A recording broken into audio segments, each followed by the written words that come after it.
Olá, olá, salve, salve! Bem-vindo, bem-vinda à aula 8 do nosso curso Biblioterapia à Liberdade. Então, vou puxar aqui o arquivo, que será o nosso guia para nossa travessia de hoje. Então, respira fundo, se coloca aí confortável, dá uma espreguiçada, pisca bem o olho para dar uma lubrificada nos olhos e se preparem, porque hoje é a aula 8 do nosso curso dedicado às perguntas que não querem calar. Então, nós já vamos iniciar com um poema do querido Tiago de Mello, que muito me ajuda, muito me inspira. E eu diria que ele é a base de todo o meu trabalho com a biblioterapia. As ensinanças da dúvida. Hoje não é aula de perguntas, então é um ode às dúvidas. Então, olha o que o poeta sabiamente nos revela. Tive um chão, mas já faz tempo, todo cheio de certezas, tão duras como lajedos. Agora, o tempo é que o fez.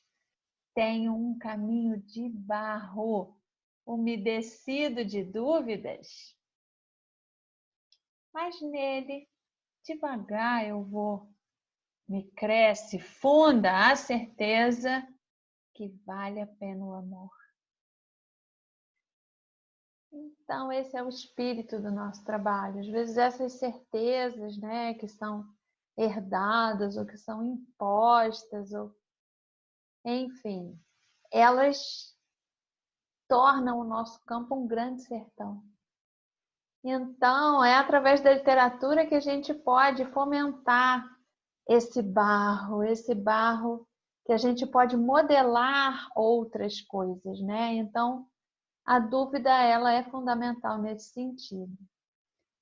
Ainda falando sobre o quanto a dúvida é importante, vou trazer o Marcelo Gleiser. Esse nosso trabalho é interessante porque toda vez que a gente vai falar sobre algum assunto, a gente pode convocar algumas pessoas para estar do nosso lado. Então, para falar das perguntas, para falar das dúvidas, o quanto que elas são importantes, eu resolvi trazer o Tiago de Mello e o Marcelo Gleiser, esse físico brasileiro maravilhoso que ganhou um prêmio de espiritualidade. E no livro dele, A Simples Beleza do Inesperado, olha o que é que ele escreve. Ele é um cientista, hein? Ele trabalha na NASA, minha gente. Devemos nos perguntar de onde vem a ideia de que é vantajoso saber tudo. Sem novas perguntas a fazer, nossa criatividade murcharia, nosso espírito se apagaria como uma vela.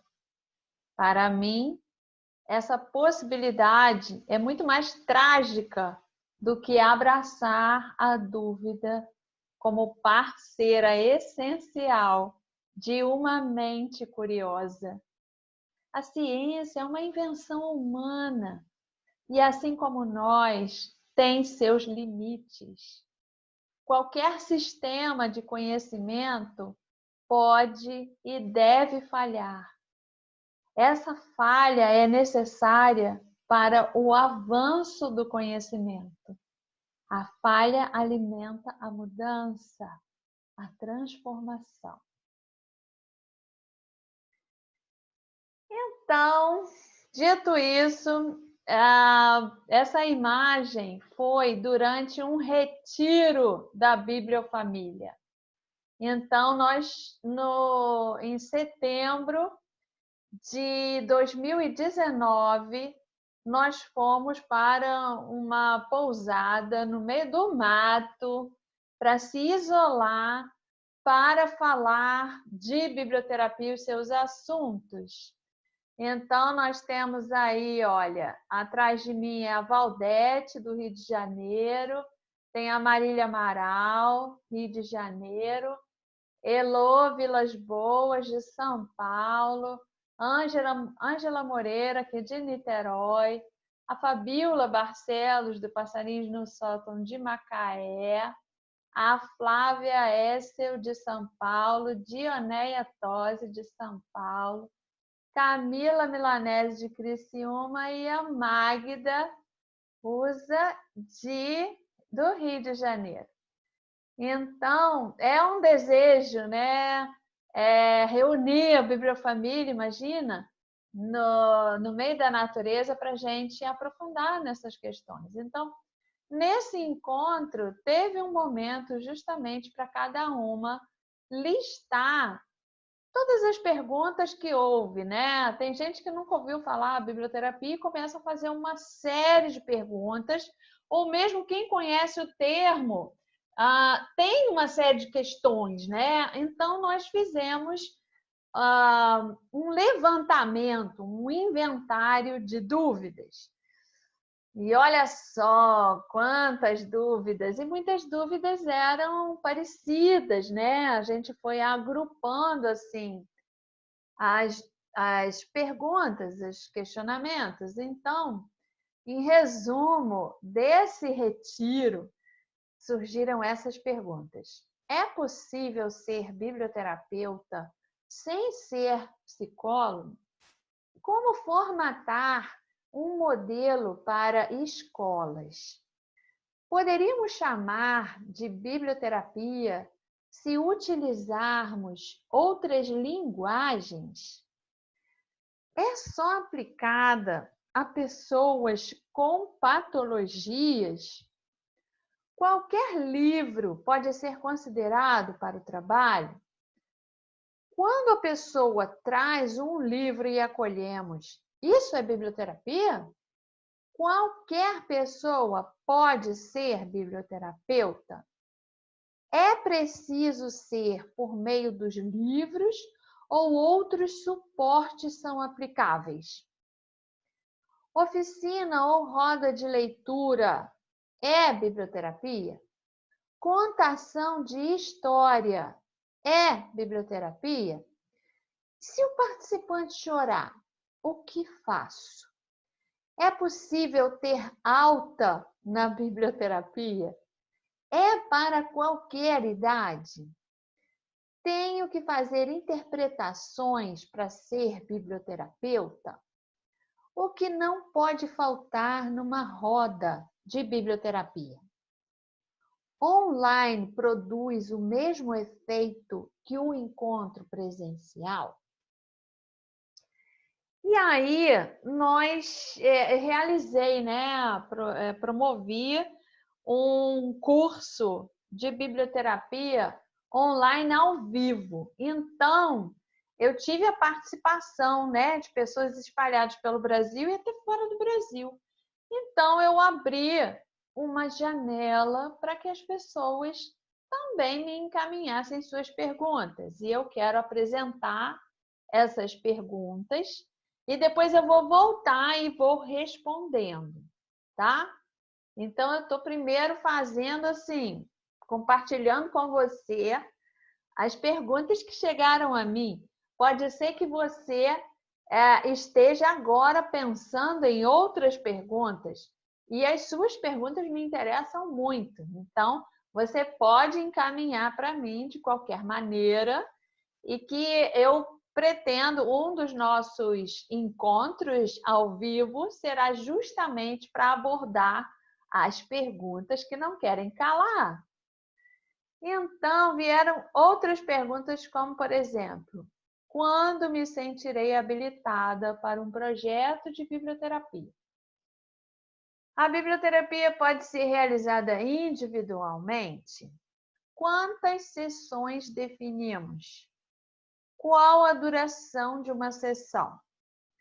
Por exemplo, no meu projeto, cada mês eu abordo uma temática, então uso um livro. Isso seria válido? Este pode ser considerado um curso de formação em biblioterapia? Com ele, eu já posso começar a prática? Posso ter como característica minha o trabalho da biblioterapia com adultos, utilizando apenas livros infanto-juvenis e de imagens, ou isso empobrece muito? Posso trabalhar sessões de biblioterapia com meus familiares? Quais as possibilidades de trabalho em conjunto com biblioterapia e escrita criativa? Quando o grupo não cria empatia, vínculo, conexão com tudo que foi trazido pelo condutor do encontro. Quando sentimos que a vibração é baixa e a conexão é pouca, como fechar esse encontro? Elevar a energia ou aceitar o que há? Diante de questões difíceis, como a do racismo e da homofobia, o que seria um fechamento possível? É possível trabalhar com biblioterapia em grupos de pessoas que não têm o hábito de leitura? A biblioterapia individual é um processo que tem início, meio e fim. Estou em meio a uma pós de arte-terapia credenciada ao UBAT. No curso, muitos professores usam as narrativas, não somente os contos de fadas, como técnica seguida por uma representação visual, fotografia, recorte, pintura, escrita criativa, etc. A literatura é uma arte como as cênicas, a dança, as artes plásticas visuais, etc. A contação de histórias, em alguns lugares, está ligada à literatura, em outras, às cênicas. Em alguns editais, já havia literatura sendo considerada como arte visual. Pensando nas técnicas, artes que surgem de lugares híbridos, o biblioterapeuta não é um arte-terapeuta? A biblioterapia é uma disciplina ou uma especialização?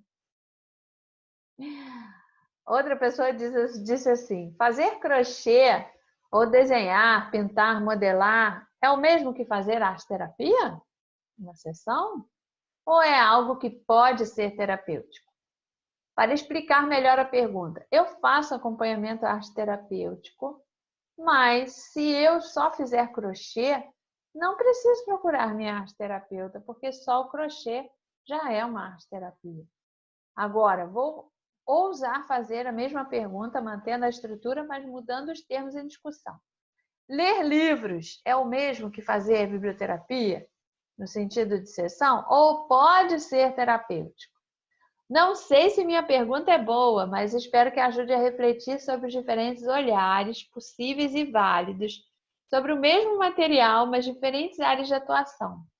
O curioso, minha gente, é que nessa primeira turma online ao vivo, tinha um grupo do WhatsApp, né? Então, isso eu peguei até foi das trocas, das conversas dentro desse grupo do WhatsApp. E aí uma outra pessoa respondeu, o que eu considerei uma pérola, né? Algumas pérolas surgiram. Então, alguém respondeu, a Cristina Machado. Sou arte-terapeuta e posso dizer o seguinte: fazer crochê tem um valor terapêutico. Isso é uma coisa. Relaxa, concentra, etc. E ponto. Colocar o crochê dentro de um processo arte-terapêutico, onde você vai pensar como realinhar, costurar, tecer e destecer as suas escolhas, é outra coisa. Penso que na biblioterapia é a mesma questão. Acho que é como dar o foco, colocar a intenção. A arte, como a literatura, é uma Ferrari. Pode te levar para o supermercado ou para o Grand Canyon. Qual o seu plano? Quem está dirigindo? Não é interessante? Então, são perguntas exploratórias, né? Ao expandir a pergunta, a própria pessoa está fazendo um exercício reflexivo de se posicionar e de pensar e de construir significado e valor. Então, é por isso que eu gosto tanto da pergunta, porque ele é um ato reflexivo e é a ousadia de você pensar por si. E você pode até ir escolhendo alguns autores para embasar até o que você acredita, mas é preciso vasculhar, né? Então, uma outra pérola que veio nessa discussão foi da Ana Laura Valério, que ela comentou assim: na faculdade aprendemos que a literatura, tá faltando uma palavra aí, desculpa, atua em suas 5 funções: político-social, né? Vamos dar alguns exemplos. Tem o Navio Negreiro, do Castro Alves, tem o Operário em Construção, do Vinícius de Moraes. Aquilo é um tratado político-social, não é? A literatura na função catártica. Então, as tragédias gregas mostram isso, não é? E tantas outras, colocar para fora aquilo que angustia. A função estética, porque a literatura é uma artesania da palavra. Nossa, então a gente vê os poetas, as construções das narrativas, não é? A função cognitiva, porque ela guarda e perpetua e mantém o conhecimento. Então, os grandes clássicos, por que um Dostoiévski, um Tolstói, um Machado de Assis, uma Clarice Lispector, um Ferreira Goulart, um Fernando Pessoa continuam vivos? Porque eles revelaram coisas atemporais e os livros permitem com que esse conhecimento, essa sabedoria seja compartilhada. Então, aspecto cognitivo. E lúdico, claro, porque faz com que a gente se divirta, a gente se distraia, a gente relaxe, a gente traga leveza, né? Então, isso já está. Tem aí o Antônio Cândido, um grande crítico, que deu uma grande contribuição e que fala muito, né, do direito à literatura, que ela está presente em todas as culturas, né? E olha o que a Ana Laura foi trazendo. E agora estou tomando conhecimentos. E agora que estou tomando conhecimento sobre biblioterapia, vejo que ela trabalha a literatura em todos esses aspectos. Descobrir-se por meio dos livros e poder ajudar o outro a fazer o mesmo, não é encontrar uma mistura de todos esses aspectos na narrativa literária?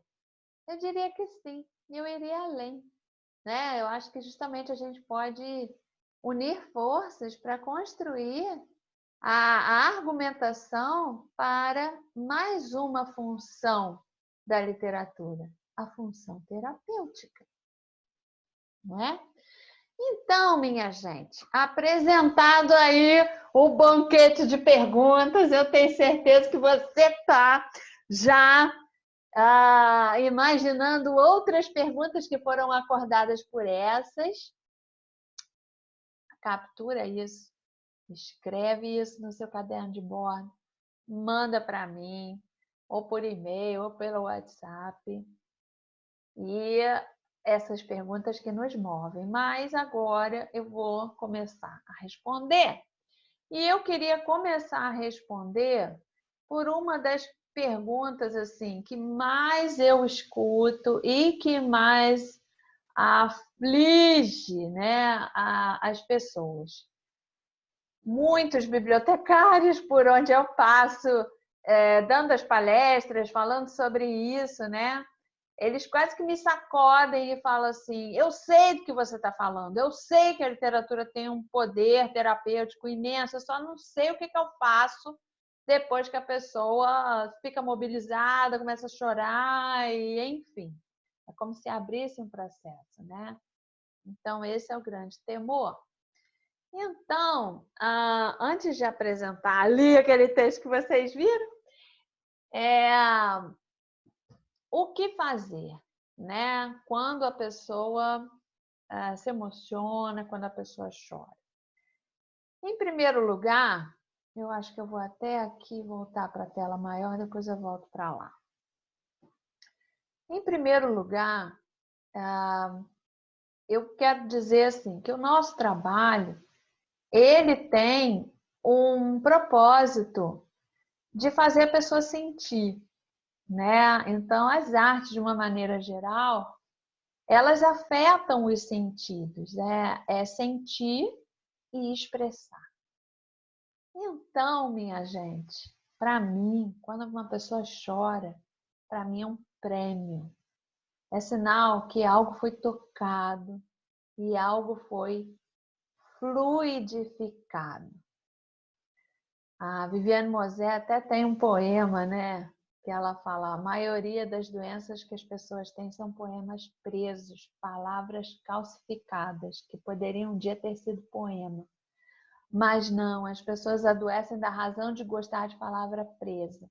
Palavra boa é palavra líquida em estado de lágrima. Lágrima é dor derretida, dor endurecida é tumor. Lágrima é raiva derretida, raiva endurecida é tumor. E aí ela segue, né? E eu acredito mesmo nisso, né? Então, a lágrima é a fluidificação de uma emoção que antes estava represada.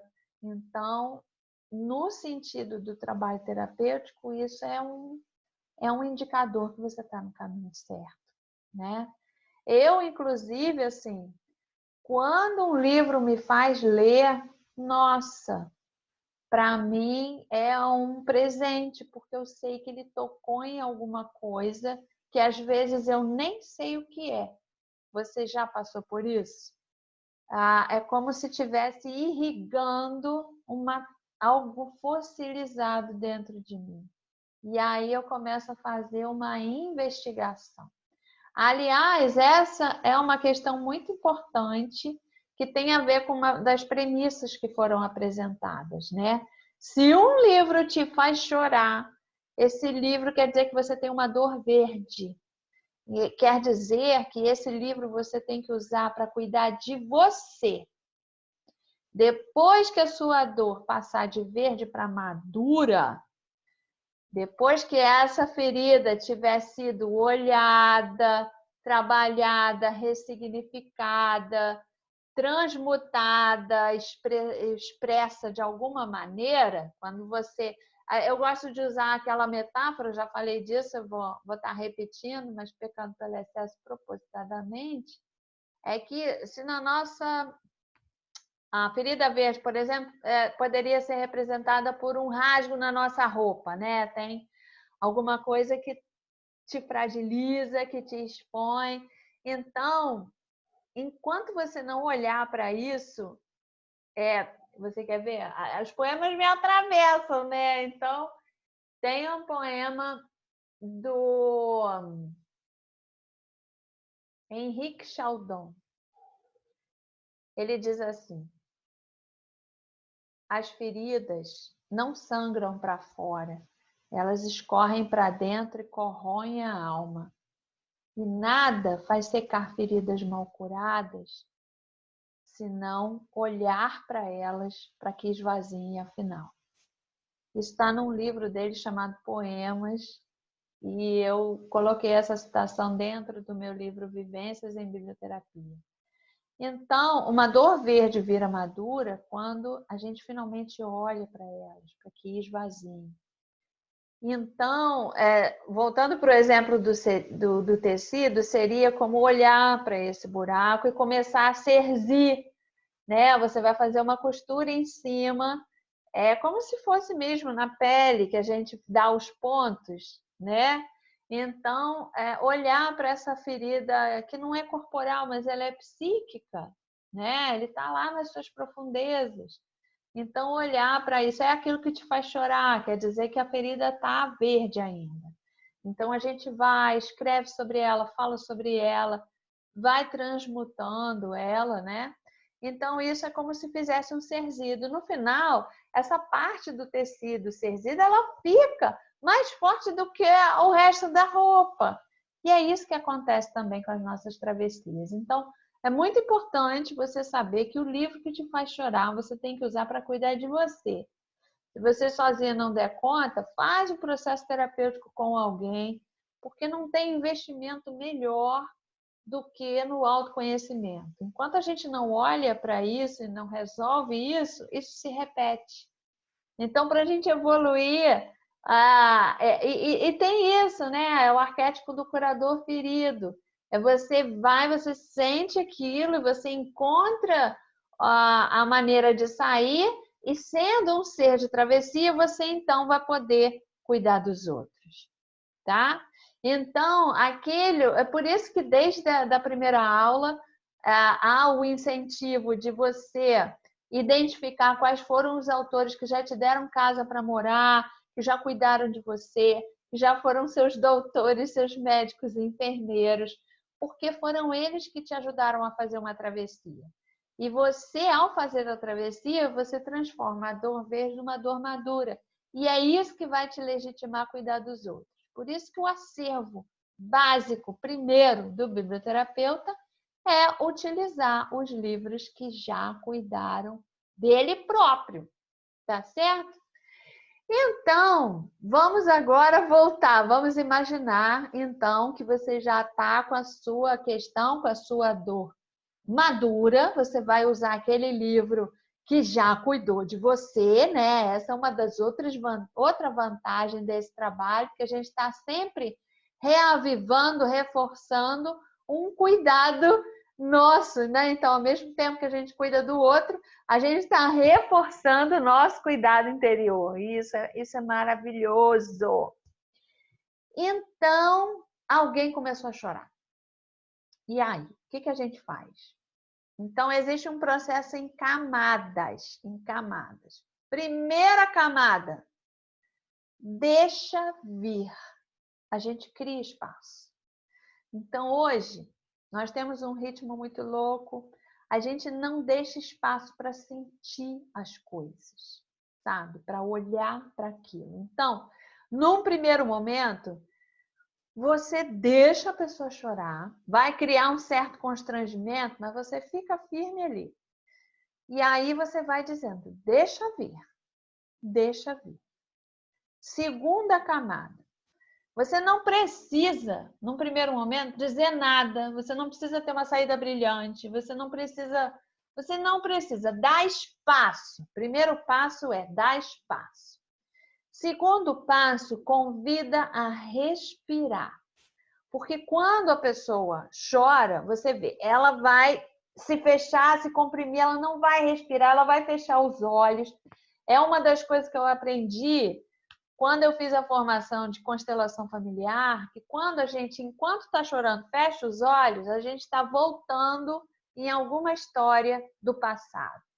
Então, quando a pessoa estiver chorando, você fala, deixa vir, abre os olhos e respira comigo. Então, ao mesmo tempo que está chorando, procura chorar com os olhos abertos, que é para você trazer para o hoje, né? Porque lá atrás você podia ter uma outra condição, você podia ser uma criança, você não tinha como se defender.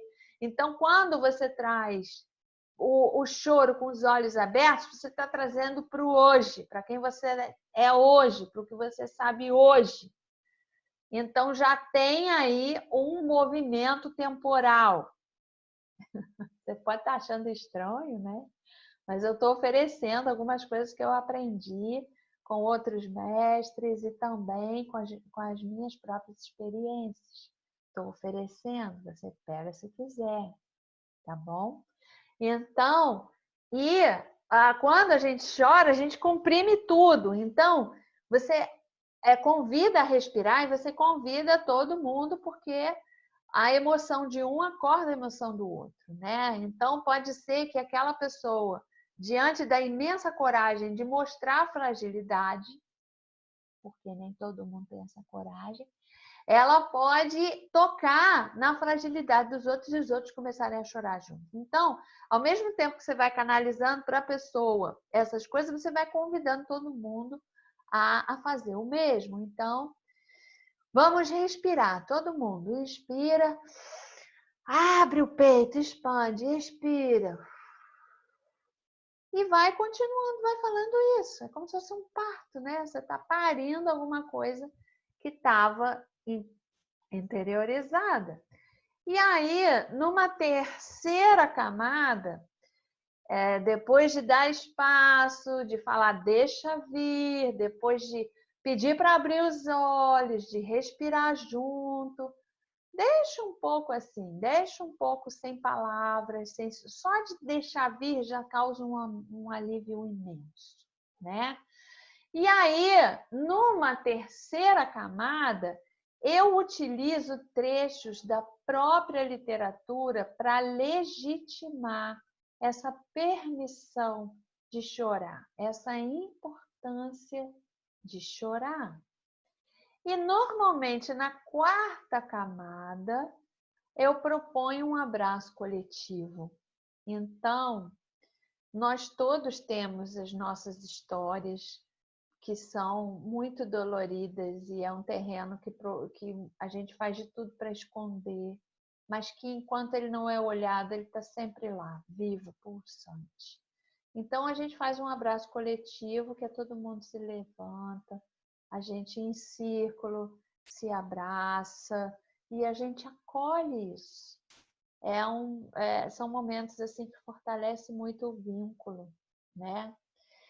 Se é virtualmente, a gente convenciona, é muito mais difícil, né? Estamos todos carentes de toque.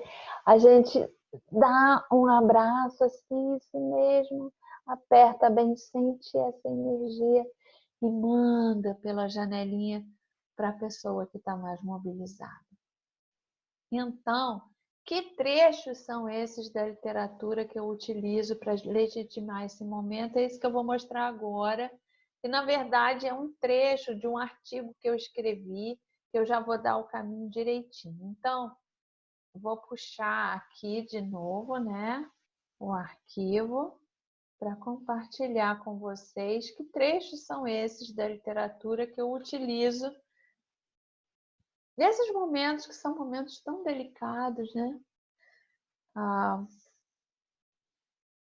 Então, eu trouxe aqui um recorte desse artigo Biblioterapia e Educação, Sopros de Cuidado entre Leituras, que foi publicado na revista Aleph em 2020, que você pode ter acesso na íntegra. Eu vou colocar disponível aqui na nossa área do curso, né? No nosso quintal virtual. Então, ele diz assim: qualquer um que trabalhe com pessoas e livros sabe que eles afetam as emoções e, em muitas ocasiões, a pessoa transborda. Qual é o maior temor? De alguém descompensar, chorar? É sinal de expressão, de fluxo das emoções, o que, por si só, já é terapêutico. Não necessariamente é preciso dar uma resposta. A confiança é conquistada a partir das situações atravessadas no campo da experimentação.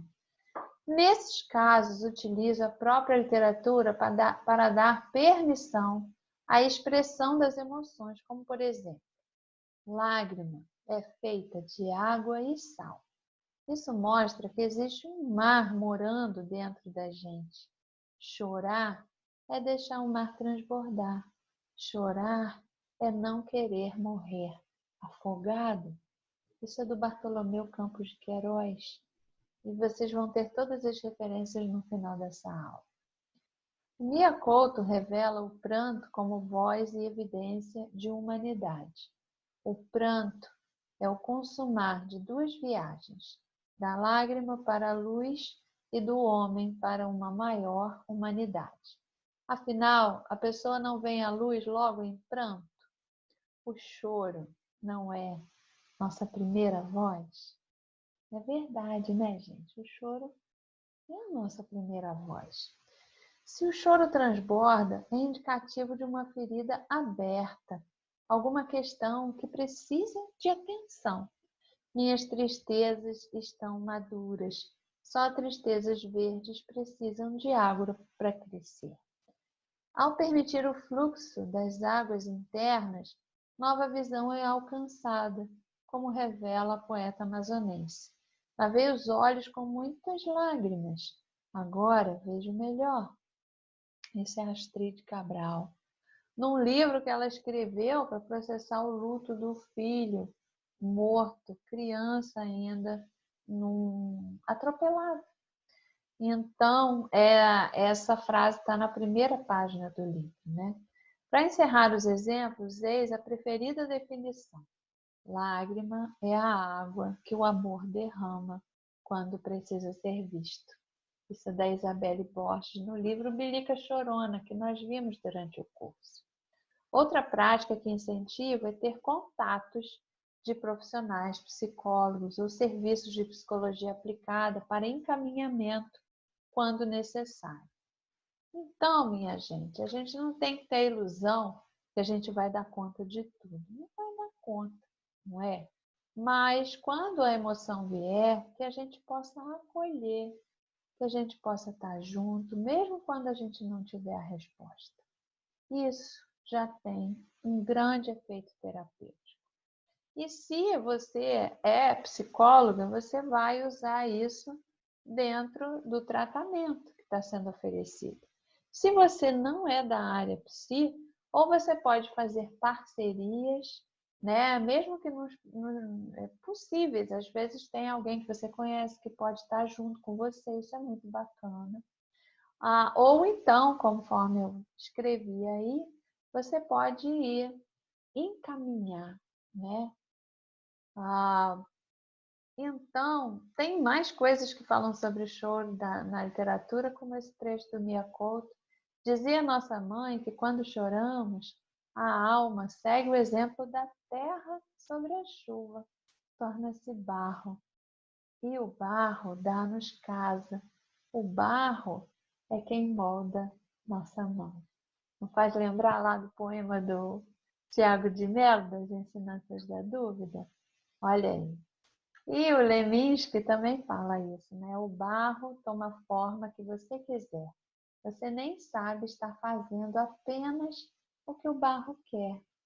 Então, reforçando assim, que quando a gente se coloca a serviço, né, que para trabalhar com a biblioterapia, é uma outra energia, né? Você não se coloca como dono do saber e você vai passar um conhecimento. Não, você pega todo aquele saber e bota aqui atrás, você está a serviço do outro, né? Você está em busca de uma palavra que abra uma engrenagem, que desconstrua, que ele possa se fortalecer e renascer. Então, é como se fosse um barro sendo trabalhado, né? Então, quando a gente está a serviço, a gente nunca está sozinho. Então, a gente deve se colocar assim, muito humildemente diante dessas situações e estando junto, né? Estando junto nos momentos assim, de sentir a nossa força e também de sentir a nossa fragilidade, não é? Então, explorada essa que é a pergunta mais recorrente, agora a gente vai fazer um looping. Vamos voltar para aquelas questões apresentadas e vou colocando também humildemente o que eu sou capaz de alcançar até o momento. Sabendo, né, que é justamente desse território umedecido de dúvidas é que a gente pode estar continuamente se reinventando. E eu acho curioso, eu quero compartilhar com vocês uma reflexão que eu tive ao ter contato com tantas perguntas. Na minha cabeça ficam assim uma categorização das perguntas. Em que sentido? Tem algumas perguntas que eu considero de porteiro. Já vou explicar. Tem outras perguntas que eu considero que são técnicas. Outras são investigativas e outras são fórum. Como assim? Vocês lembram do conto Diante da Lei, do Kafka, que eu apresentei na aula, que era uma degustação das várias energias? Então, essas são as perguntas de porteiro. O que traz aquele conto? Eu vou só rememorar para você. Então, o Kafka, naquele livro Metamorfoses, é isso. O conto se chama Diante da Lei. O que diz o conto? Que um homem, ele quer passar por uma porta, mas na frente dessa porta tem um porteiro. E aí, esse porteiro não deixa ele entrar. E ele fica ali esperando a autorização para entrar. E isso passa, a vida dele passa, ele envelhece, até que depois de um longo tempo, ele para pensar o seguinte, ué, se todos aspiram à lei, como se explica que só eu, durante esse tempo todo, estive aqui querendo entrar? E aí o porteiro responde para ele assim: essa passagem estava destinada só a você. Agora eu vou embora e fecho-a. E pá! Então, minha gente, o que é uma pergunta de porteiro? Eu sei identificar quando a resposta é pode. Porque você está pedindo autorização. Eu posso fazer dessa maneira, eu posso fazer daquela outra, eu posso. Ao invés de perguntar para alguém se você pode, você tem que perguntar internamente para você o que a tua intuição, né, tá falando para você. Então, durante algumas perguntas que a gente vai retomar agora, né, aquelas perguntas que eu apresentei, eu vou dizer assim, ó, essa aqui é uma pergunta de porteiro. Porque, gente, para pensar. Lá em 2010, 2011, eu comecei a fazer os primeiros círculos. Por quê? Porque eu tinha um acervo transbordante que eu precisava compartilhar, porque senão eu explodia. E aí, eu não fiz nenhum curso. Eu não recebi nenhum diploma. Eu não perguntei para ninguém. Eu fui imaginando, ó, vou fazer dessa maneira, vou oferecer assim, e vou aprender com a experiência e, paralelamente, eu vou aprofundar nos estudos de uma forma autodidata. Isso quem me inspirou foram os próprios livros, né? Então, o Jung, ele fez um curso da analítica junguiana para começar a trabalhar? Não. Ele foi observando na prática dele coisas incríveis, ele foi estruturando, ele foi escrevendo e ele foi pesquisando. Assim também foi com o Freud. Assim foi com a Anísia da Silveira. Então, inspirada por eles, eu decidi ir para a experiência, aprender com ela e, paralelamente, aprofundar os estudos. Então, hoje, tem várias pessoas que me perguntam assim: eu posso fazer desse jeito? Eu posso fazer daquele outro? E isso me indica, assim, todo um processo imposto de colonização que faz com que a gente não olhe para os nossos impulsos e pensa sempre permissão para alguém, né? Então, vamos ver, vamos voltando depois nas perguntas, se vocês também são capazes de identificar as perguntas de porteiro. Eu chamo de pergunta técnica algumas construções, né, teóricas. Por exemplo, qual é a diferença entre mediação de leitura e contação de história? Qual a diferença entre crônica e conto? Então, sabe essas coisas que ao longo do tempo vai se construindo um conceito, esse conceito com o tempo vai sendo desconstruído, e isso gera discussões infinitas. E eu digo para vocês assim, eu não sou uma teórica, eu sou da área do cultivo da alma, então eu prefiro canalizar a minha atenção, a minha vida, os meus esforços para o que pode ajudar alguém a dissolver uma dor profunda ou a ampliar as suas ousadias, as suas coragens, do que me fechar nessas questões teóricas. Então, já de antemão, eu digo para vocês, não sou eu que vai se demorar nessas construções teóricas e técnicas, porque eu fiz uma escolha e a minha escolha é o cultivo da alma. O que não for nesse sentido, eu não canalizo a minha atenção, tá? Então, também, durante essas perguntas, eu vou dizer para você, ó, essa é uma pergunta técnica, eu não vou me demorar sobre ela, porque eu também não tenho a característica que legitima falar disso, tá certo?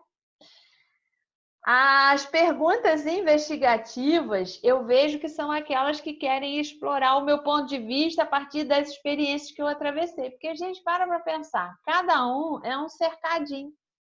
É um cercadinho composto pelas suas experiências, pelas suas vivências. Então, eu tenho contato, assim, esse meu cercadinho é ampliado, tanto pelas leituras, né? Porque essa é uma das coisas maravilhosas que a literatura promove, que é da gente poder entrar no corpo da diversidade, né? Então, eu posso ter nascido branca, mas se eu leio a literatura escrita por outras cores, eu tenho essa perspectiva. Então, por isso que humaniza. Por isso que é bom quando a pessoa tem um repertório ampliado. Isso humaniza. Então, o meu cercadinho, ele é ampliado tanto pelas leituras, quanto por todos esses anos entrando em contato com pessoas que são de diferentes cidades, contextos históricos, sociais, culturais, preconceitos. Então, a partir dessas relações, eu também tenho um repertório ampliado. Então, tem algumas perguntas que são investigativas no sentido do meu olhar, mas eu atesto aqui para vocês, o meu olhar vai ser sempre um olhar limitado, como de qualquer um, né? Então, eu acredito sinceramente que a beleza é do encontro e é da partilha. E é isso que esse trabalho promove para a gente. Então, é uma delícia quando alguém desconstrói alguma coisa, alguma crença que eu tinha. Eu adoro isso, né? Então, eu tô sempre aberta, né? São as ensinanças da dúvida. Eu adoro isso. Então, investigativa no sentido assim de vasculhar a minha experiência, mas saibam que tudo que eu falar, ela tem o seu limite, né? Então, as perguntas que eu mais gosto, minha gente, são as perguntas fórum. O que eu chamo de pergunta fórum? É aquilo que é de uma potência e que a riqueza justamente vai ser a gente partilhar, a gente explorar, cada um com as suas travessias, com os seus instrumentos conquistados, com o que você é capaz de enxergar até agora, possibilidades. E a partir desse encontro é que a gente vai se enriquecer. Então, são as perguntas fórum que eu vou explorar nos nossos encontros ao vivo. Tá? Então, estou desafiando você a fazer mais perguntas e a fazer mais perguntas que calam de tão difícil que é. A gente tem que fazer um esforço para ir além das nossas certezas, das nossas grades culturais. Tá certo? Então, vamos lá, vamos voltar. E vou procurar responder uma por uma no que for possível. É possível ser biblioterapeuta sem ser psicólogo? Claro que é possível. Eu vejo a biblioterapia muito em comparação com a arte-terapia, porque a literatura é uma forma de arte, né? Então, na arte-terapia, eu acredito que a arte-terapia esteja mais avançada do que a biblioterapia, por quê? Tem uma associação, né? Ela já faz parte lá das práticas integrativas e complementares de saúde, já tem um certo reconhecimento, e a biblioterapia ainda não, né? Então, como é que funciona a arte-terapia? A pessoa pode ser qualquer coisa e arte-terapeuta, não tem problema, né? A biblioterapia também acredito nisso. É claro que qualquer um pode ser? Não, calma lá, vamos por partes, né? Tem um certo perfil que é necessário. Então, um perfil assim, de se colocar a serviço do outro. Então, a biblioterapia, por exemplo, parte da escuta. Se a pessoa tem uma formação numa área psi, né, a mesma coisa com a arte-terapia. Se ela tem uma escuta mais apurada, ela tem um perfil para isso. Porque se a pessoa não tem escuta, não deixa o outro falar, então como é que vai acontecer o trabalho, tanto da arte-terapia quanto da biblioterapia, se não parte da narrativa do outro? Não tem como acontecer, né? Mas às vezes a pessoa não é da área psi e ela tem uma escuta, assim, incrível. Então, como é que a gente descobre isso? Sabe aquele tipo de pessoa que todo mundo procura para confidenciar? É porque ela sente uma certa confiança naquela pessoa. Porque aquela pessoa escuta, porque aquela pessoa traz uma palavra, ou de acolhimento, ou traz um sacode, não é? Então, se a pessoa tem um perfil de escuta, tem um acervo, né, já rico assim, de leituras amadas, então ela acaba sendo biblioterapeuta mesmo antes de conhecer essa palavra. É o que muita gente fala para mim: nossa, você me deu um contorno, porque eu já fazia isso intuitivamente. Eu acho, sinceramente, que muita gente já faz, mesmo que não conheça a palavra. Então, é possível ser biblioterapeuta sem ser psicólogo? Claro que é! Principalmente se você tiver esse perfil de ser um bom ouvinte e ter esse acervo, né, já atravessado que você acaba oferecendo, né? Como formatar um modelo para escolas? Então, olha aí, é uma pesquisa, uma pergunta investigativa, vamos dizer. Eu sou psicóloga, né? Então, eu já atuei também em muitas empresas, nessa parte organizacional. Eu nunca fui uma profissional de escola, mas eu já conheci várias pessoas, né, que fazem parte da Bibliofamília e que atuam em escolas. E que elas foram buscando meios internos e externos de, aos poucos, ir implantando a biblioterapia, né? Então, a Fabíola Barcelos, que é do Passarinho no Sótão, ela é uma referência para mim, né? Porque ela sempre foi professora de escola pública lá em Macaé, e com toda aquela dificuldade, né, que todos nós sabemos, de instituir algo novo dentro daquele ambiente.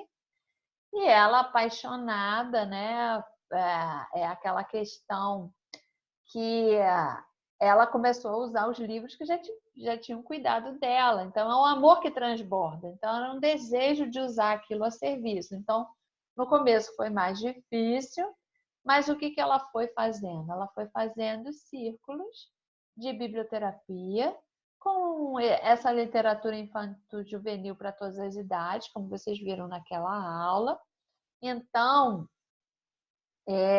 foi fazendo até com turmas de correção de fluxo, e aí foi acessando histórias, né? Dando espaço para que, a partir das histórias dos livros, os alunos começassem a falar de si. Aquilo foi humanizando, foi explicando muitos comportamentos, e só de dar esse espaço de escuta, como isso já desarma as pessoas, né? Muitas vezes o comportamento violento, ele é uma busca de expressão, já que não se tem o espaço da palavra, não se tem o repertório até de dizer o que está sentindo, né? Então, esse espelhamento que o livro provoca começou a fazer um trabalho muito bonito, né? Dentro da escola, com os alunos, e que foi se desdobrando para as reuniões de pais e também para a própria equipe transdisciplinar. É claro que ela encontrou muita resistência, mas está com um trabalho que só cresce. Hoje ela está até com um grupo de estudo de uma educação sentimental na escola, né? Até se alguém quiser participar, se já não tiver o contato, eu posso ceder. Então, como a Fabíola, outras pessoas na área das escolas começaram a introduzir as histórias, as rodas, e isso se desdobrou tanto para os pais quanto para a equipe dentro interdisciplinar, né, dentro da escola. Isso também vale, gente, para os espaços de saúde, né? No primeiro momento, você pode intencionar começar a mostrar ou individualmente ou em grupos os livros, os trechos, como se fossem iscas, para conhecer, para que as pessoas falem de si, não é? E aí isso pode se estender para os familiares e também para as equipes nos espaços de saúde, né? Que são muito carentes desses espaços. Poderíamos chamar de biblioterapia se utilizarmos outras linguagens? Então, seria, por exemplo, o teatro, o cinema, né? Porque a biblioterapia, né, como a gente viu lá no conceito, ela não está reduzida ao livro, porque o livro é, na verdade, o que ancora. Ancora o quê? A história, né? A gente viu até que a palavra, na verdade, é a pele do sopro. A gente foi caminhando nesse sentido, né? E muitas vezes esse sopro, essa história, ela pode estar num teatro, né? Quantas e quantas peças teatrais são baseadas num livro? Quantos e quantos filmes são baseados num livro? É verdade. Então, essa é uma questão que não tem assim uma resposta fechada, né? Na minha opinião, é melhor, quando é pelo cinema, criar um outro nome, né? Porque é uma linguagem tão rica o cinema, a imagem, né, projetada. Quando for pelo teatro, também seria melhor inventar um outro nome. Eu canalizaria a biblioterapia para os conteúdos dos livros ou os outros suportes, como o iPad, o próprio celular, né? Hoje que a gente lê as coisas pelo celular, mas alguma coisa que remeta a um material bibliográfico, né? A uma produção textual, né? Mas é também uma pergunta difícil, por isso que são perguntas que não querem calar. Então, tem muita gente que diz, é por meio das histórias, sejam elas dramatizadas ou projetadas, mas eu acho que essas outras linguagens são tão ricas que mereciam outro nome. Eu chamaria de cineterapia, se for com filmes, né? Mas isso nada está estruturado.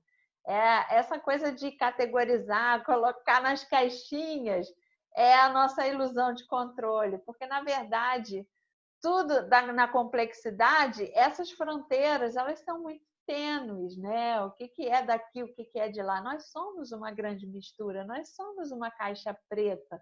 Então, por isso que também separar essas coisas em caixinhas é uma necessidade nossa de controle. Para quê que a gente precisa categorizar também, né? O mais importante é desfrutar a vida e fazer o que for necessário para cuidar das nossas feridas, né? Para que a gente se permita isso. É só aplicado a pessoas com patologias? Não. Uma pessoa pode estar bem da vida e ao ler, é um processo de autoconhecimento, né? Que ele nunca se esgota. E quanto mais a gente se conhece, mais portais a gente acessa de possibilidades. Isso é muito bonito, né? Qualquer livro pode ser considerado para o trabalho? Não, minha gente, não. E aí é que tá, né? O quanto que a gente gasta nesse trabalho, isso é importante dizer, né? Porque é um eterno garimpo, né? Então, tem livros que, nossa, eu leio, não me dizem nada. Como diz o Quintana, pode ser que não sejam da minha família. Então, esses, é muito subjetivo isso, né? A gente vai trabalhar com livros que nos afetaram. Ninguém pode levar ninguém onde você já não tenha ido.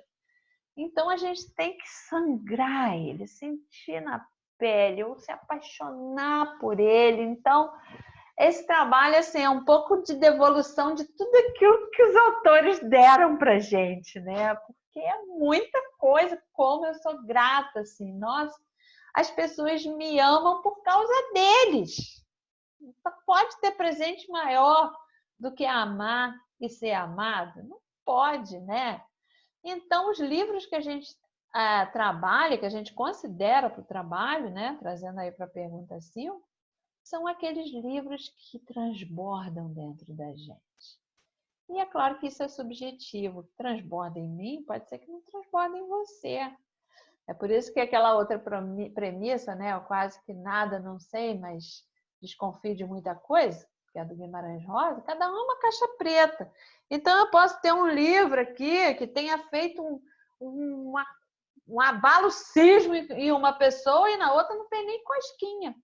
Então, a gente está sempre nessa espreita, né? O que ele está dizendo, como ele está dizendo, eu suspeito que tal livro possa ajudar. E aí eu ofereço e fico atenta a como é que ele reage, né? Como é que o corpo dele reage aos silêncios, ao choro evocado ou não. Então a resposta é não. Qualquer livro pode ser considerado trabalho? Não. É muito subjetivo, tanto teu quanto de quem você vai estar ofertando aquilo, né?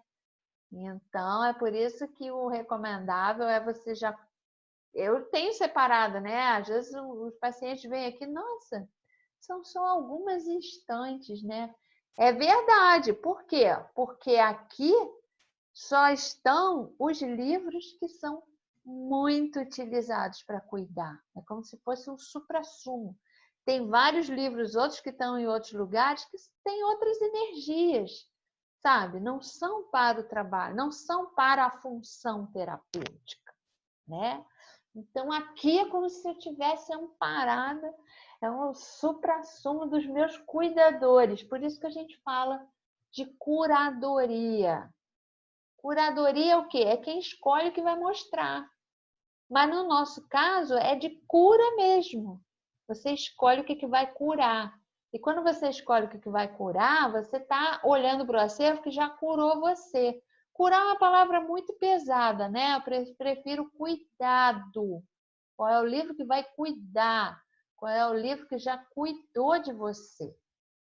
Deixa eu tomar uma aguinha, que eu estou falando demais. Vamos para a pergunta 6. Quando a pessoa traz um livro e acolhemos, isso é biblioterapia? Claro! Eu adoro isso, adoro. Por isso que tem aquela frase do Valentino Delmaza: compartilhar é um gesto de duas mãos abertas que já não sabe se estão dando ou recebendo. Gente, a coisa mais linda é quando um paciente ou uma pessoa da roda traz um livro e fala: olha, essa parte aqui eu sou apaixonada por ela. Aí te dá uma pérola, porque é o garimpo dela, né? E ao mesmo tempo é um diagnóstico. Ela está dando de bandeja para a gente qual é o lugar que ela habita, onde ela se alimenta. Ela fala, você gosta disso? Então, ó. Aí eu já tenho outros títulos para apresentar, que aí ela vai habitar mais, ela vai se fortalecer desse amor.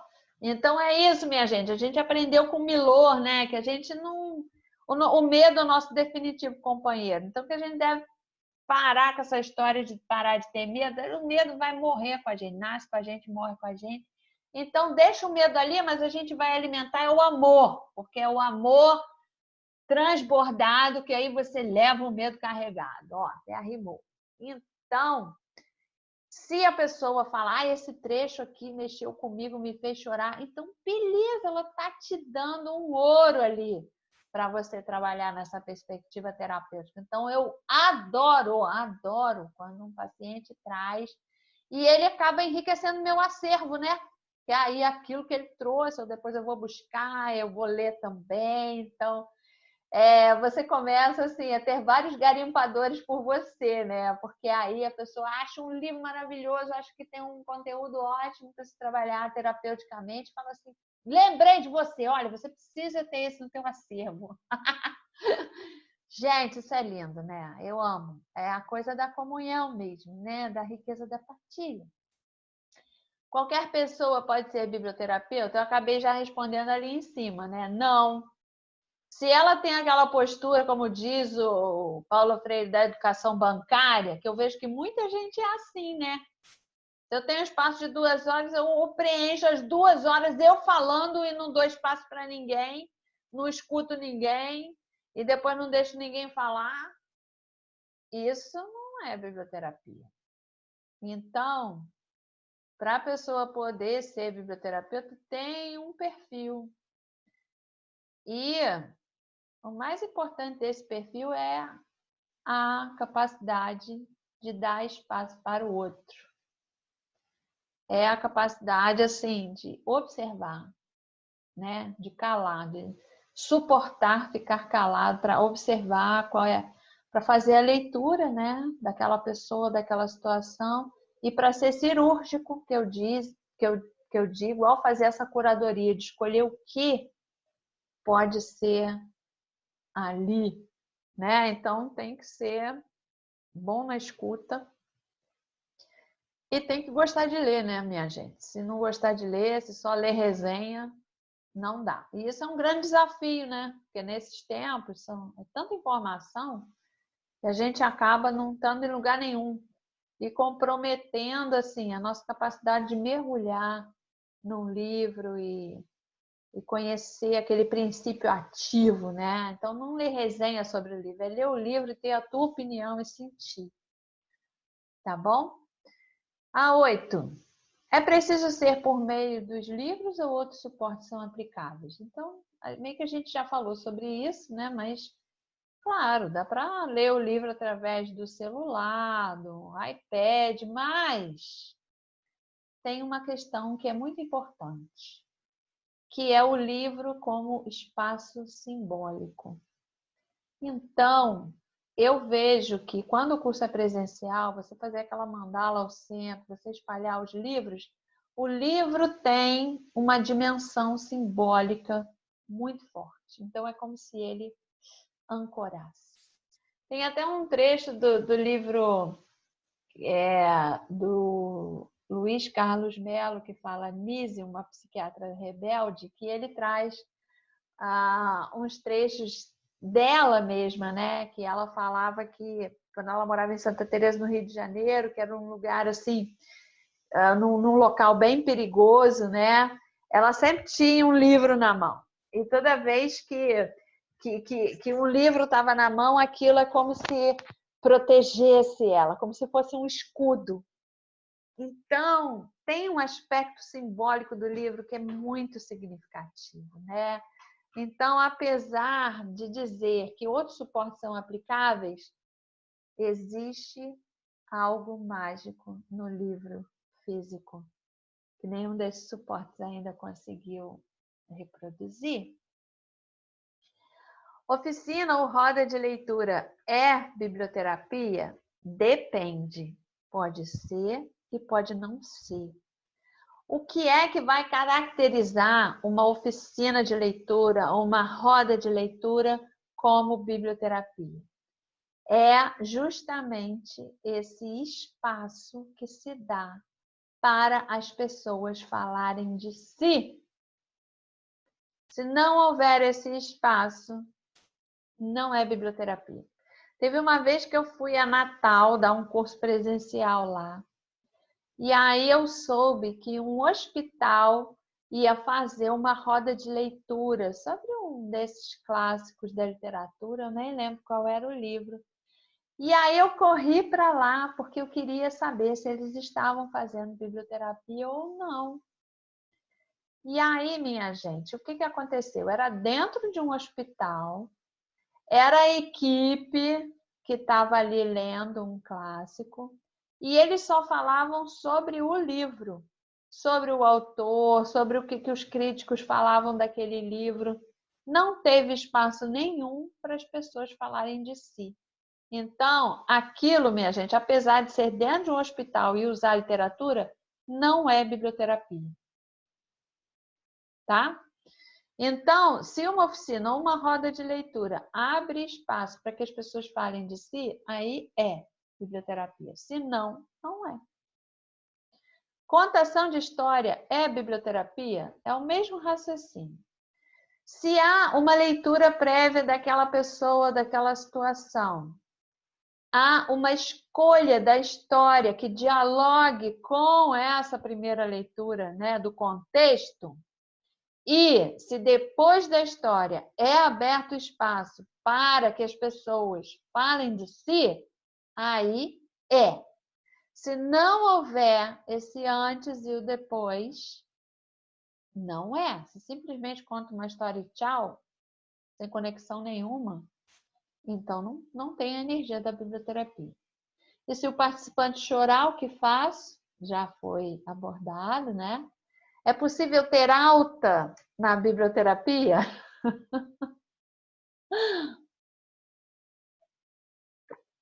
Olha, eu vou dizer por mim, eu não quero ter alta nunca. Eu quero aprender até o último suspiro com esses grandes mestres, autores, e com a minha própria autoria também, não é? Então, mas o que acontece, assim, tem muitos pacientes que se dão alta. Isso eu acho muito bacana, né? É a minha primeira experiência, né, que foi que me jogou nesse universo da biblioterapia, quando eu estava fazendo estágio para me formar em psicologia. Eu nunca tinha pensado em ser psicóloga, nem muito menos trabalhar com a literatura, foi uma coisa que me atravessou. Então, eu vi uma mulher dissolver sintomas de síndrome do pânico e ela mesma, em 2 semanas, ela tinha resolvido a questão dela. E ela falou assim, eu já entendi, já fiz a releitura e estou indo para a vida, não preciso mais. Então, eu presencio isso aqui, né? A literatura como um efeito catalisador dos processos, mas tem gente que não, que fica comigo mais tempo, né? É possível ter alta? Eu acho que é uma questão muito subjetiva. Muitas vezes a pessoa procura por uma demanda específica, se ela é alcançada através de uma boa curadoria, ela se dá alta. E tem gente que prefere continuar no processo para ir explorando os seus campos, né? É para qualquer idade? Eu acredito que sim, porque nós somos seres, como disse o Antônio Cândido, nós precisamos de fabulação e fantasia. E a biblioterapia é um instrumento para isso. Isso em qualquer idade, né? Tanto nos bebês, são estímulos outros, quanto nos idosos, nós somos seres que precisamos das palavras, e principalmente da voz, né? Que é um acalanto, que nos humaniza, é um resgate da nossa oralidade. Então, tanto para os bebês dentro da barriga, é bom contar histórias, eles já vão sentir a vibração, já vão sentir essa energia que é um abraço, e isso pode estruturar depois, né? Para o resto da vida. Acho que sim, é para todas as idades. É claro que a curadoria vai ser essencial dessa seleção do que oferecer, né, para cada faixa etária. Tenho que fazer interpretações para ser biblioterapeuta? Me dá até arrepio essa pergunta. Não, não. Como diz o Milor, especialista é aquele que só não ignora uma coisa.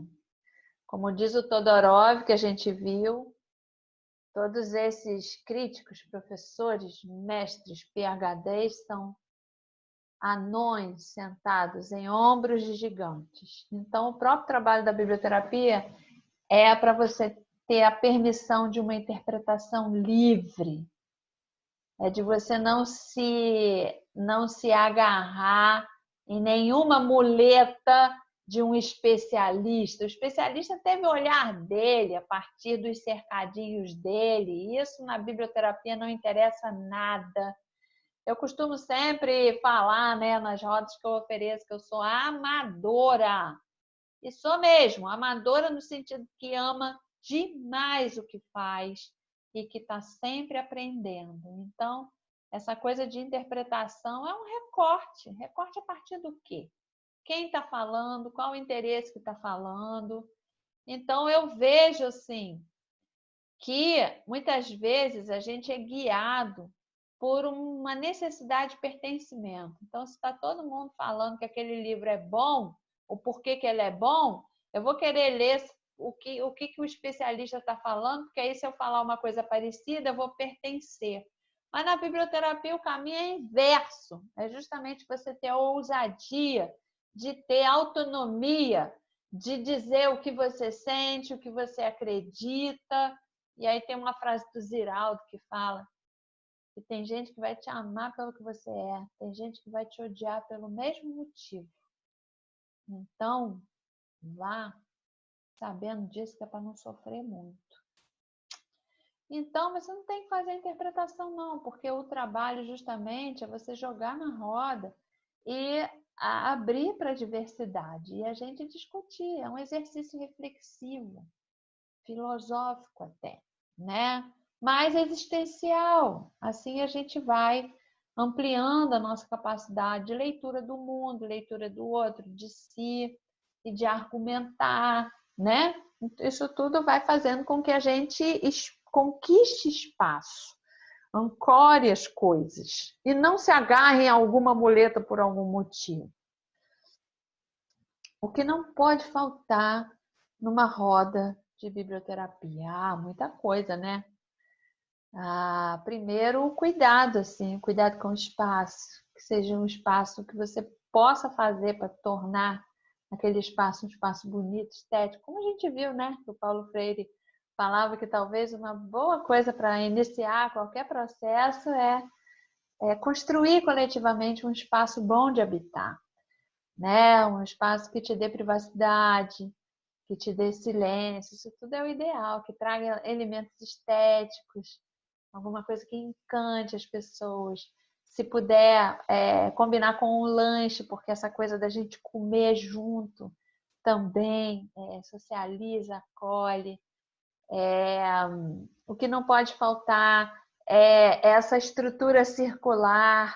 E se em muitos lugares o lugar não permite, né? Porque é um auditório com cadeiras fixas, ou é um ambiente virtual, né? Que a gente não pode desenhar uma roda, é um mosaico, mas que a gente atue circularmente. Nossa, até me enrolei. Que a gente dê espaço para a fala do outro, que a gente respeite a diversidade, né? E não pode faltar esse espaço para que cada um fale de si, que troque, esse respeito à diversidade. Isso não pode faltar, né? Online produz o mesmo efeito que o encontro presencial? Nossa, eu acho que a primeira resposta é não, né? Mas são energias diferentes e a gente deve buscar focar no que é possível, né? Então, é claro que todas as formas têm seus ganhos e perdas. Então, o formato online, ele permitiu que pessoas que estão tão distantes pudessem ter acesso. Ele não permite o toque, mas a gente vai procurando tocar de alguma maneira simbólica, né? E o que eu tenho percebido, né, o que eu aprendi com a pandemia, é que a gente estando junto, assim, mesmo que de uma forma online, isso aquece o nosso coração, né, os nossos afetos, e isso tem um grande valor, né? Como se nós fôssemos uma fogueira. E a gente tem que estar sempre colocando um pauzinho a mais para manter a chama acesa. Então, nós somos seres relacionais. Se a gente se isola muito, né? A gente vai se apagando. Então, é bom estar junto. Então, tem algumas coisas que sim, são boas, né? Que acontecem quando a gente está junto, seja presencial ou seja online. E tem outras coisas que se perdem. Por exemplo, dar um abraço coletivo, por exemplo, sentir como é que a leitura está reverberando nos outros, porque muita gente desliga a câmera, a gente não sabe nem se a pessoa está lá, né? Porque como a biblioterapia considera muito o outro, como é que eu vou saber se o que está ali, como é que está reverberando? Porque muitas vezes é o corpo que mostra, né? Então tem coisas que sim, tem coisas que não. Bebeu uma aguinha.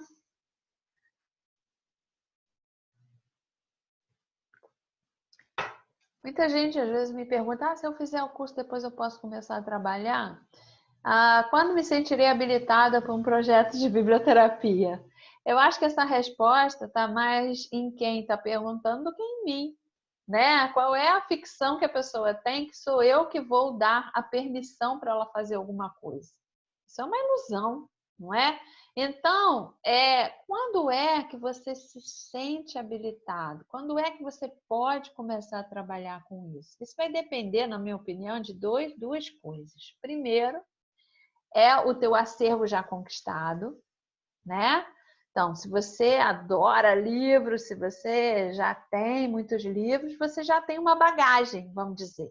Ou pode ser que você ainda seja jovem, ainda não necessariamente entrou em contato direto com as obras, você só leu a respeito, só conhece algumas coisas picadas, então você tem aí um caminho para começar.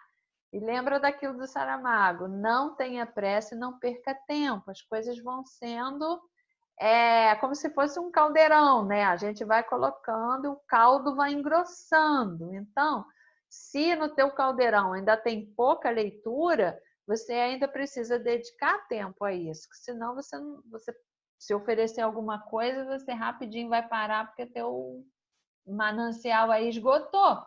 Então, ir participando, né, de eventos outros, para ir conhecendo o acervo que dialoga com você para construir o seu acervo. Agora, se você já tem um acervo, qual é o segundo elemento? A sua ousadia, a sua coragem de fazer experimentações, que eu chamo de experimentações sensíveis. Então, a prática, ela ensina muito, ela é formativa também, né? Então, a gente primeiro desconfia. Bom, qual é o livro que eu vou trabalhar? Qual é o público que eu tenho vontade de atuar? Qual vai ser o espaço? Vai ser online? Vai ser presencial? Qual vai ser o dia? A hora? Vou fazer um cartaz para divulgar e vou lançar essas sementes. E aí pode ser que não apareça ninguém. Não tem problema, sabe por quê?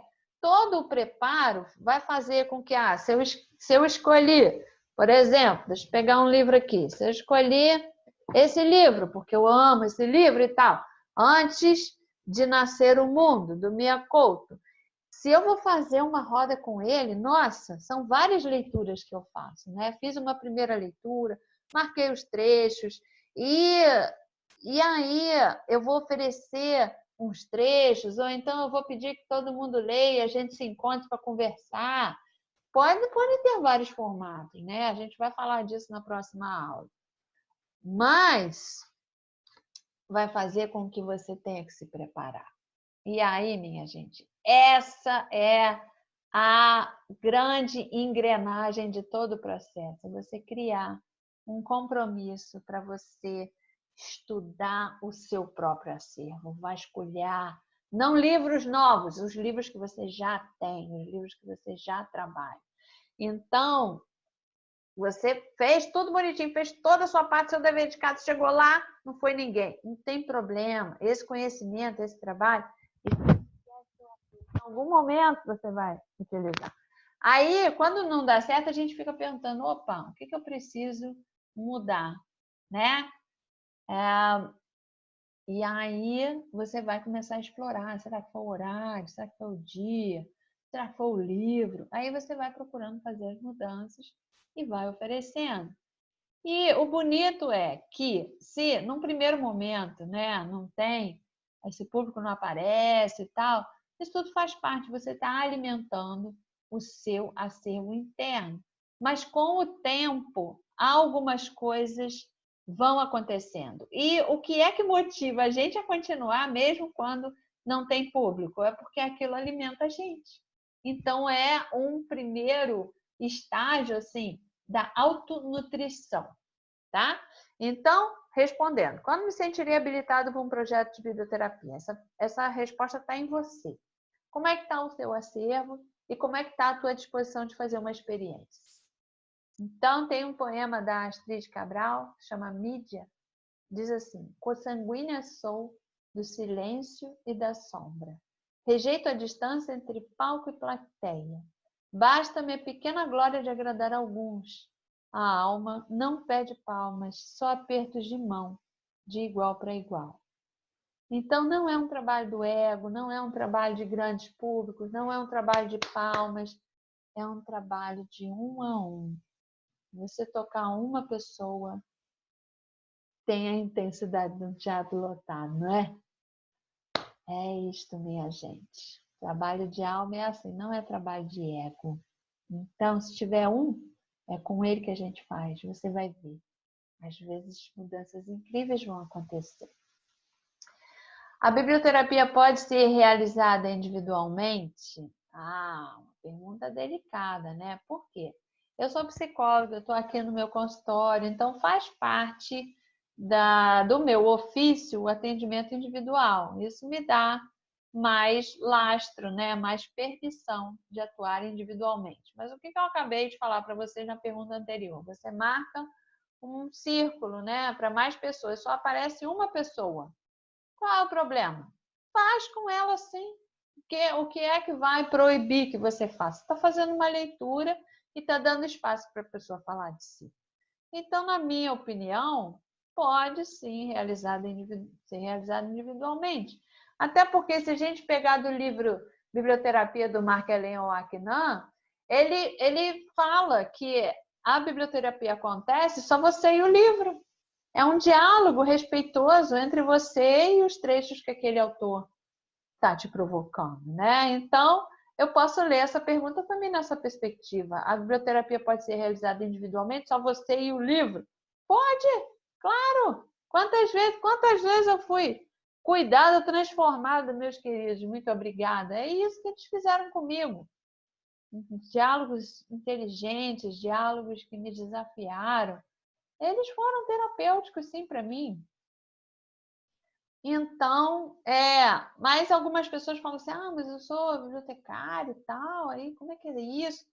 Eu conheço pessoas, assim, que são boas na escuta, que têm um acervo imenso e que foram procuradas tantas vezes, né, para que, você que conhece tantas coisas, você tem algum trecho de um livro para tal situação? Não acontece isso com você?